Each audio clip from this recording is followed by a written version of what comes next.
So I haven't been too good at the video stuff, mainly because I just wanted to get this moving and videoing was a distraction. But anyway, it's on my new to me lift, and we dropped the gas tank out, and we removed all the clips for the fuel lines. The main reason why is because welding the front left driver's side floor pan that is completely missing, ignore the crunching, is right along where the fuel line is. So we're dropping those out of the way to get it going. And then while we're down here, we're gonna crack some bolts for the transmission and the exhaust and other things to start getting ready those to come out, or at least do some bushings and that in them. We dropped the gas tank because the lines on it were garbage.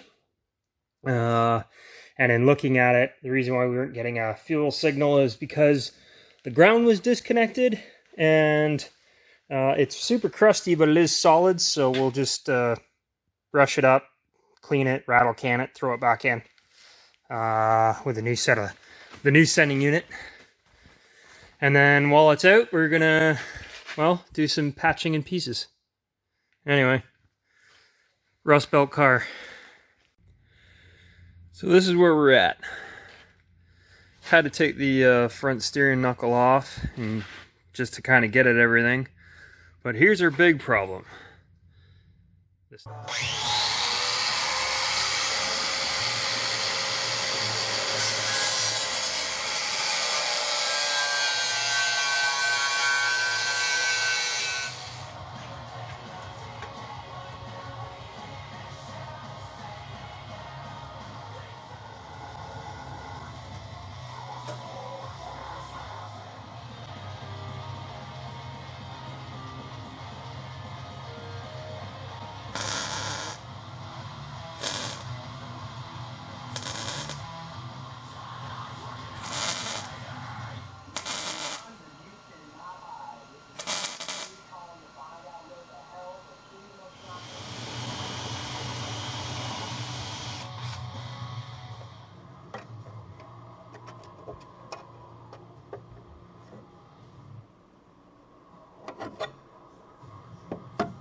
So I'll show you where we're at with the front end on this Chevette.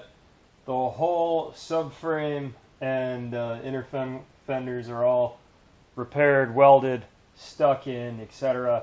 I didn't show a lot of the fabrication on this because it took a lot of brain power and I wanted to focus on it. And this project's dragging a bit. I didn't want to deal with the cameras, but there you go.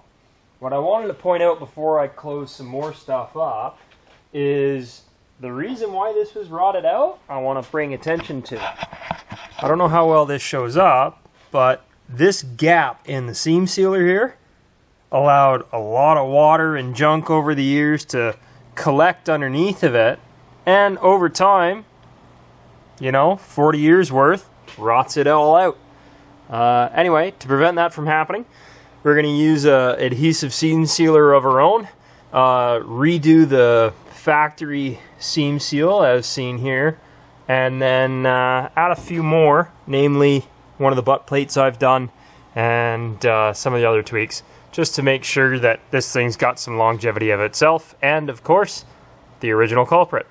Anyway, just wanted to point that out, and we'll be installing the front end, reinstalling the rebuilt front end of the car here in a little bit.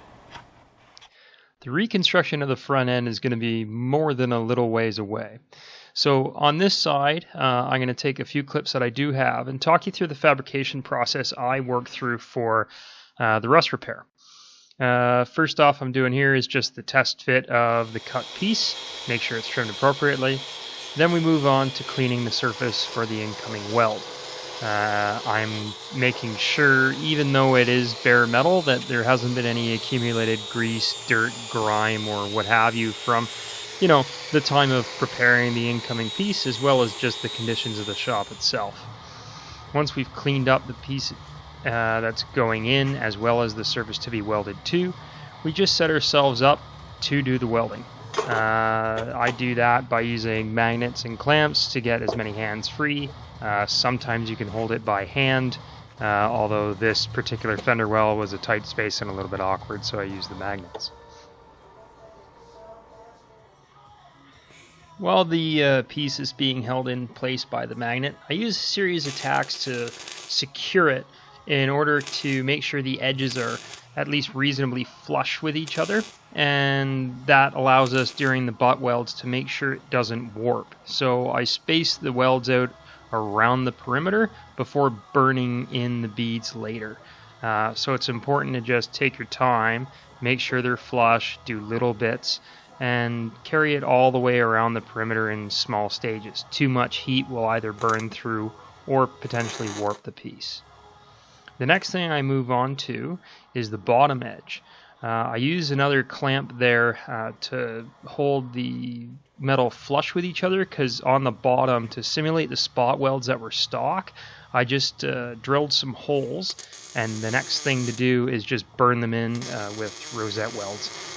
That'll be sealed up completely using a seam sealer and paint and all the rest like it would from the factory originally, although maybe not as cleanly as the factory original. But this is just going to be a driving car, so.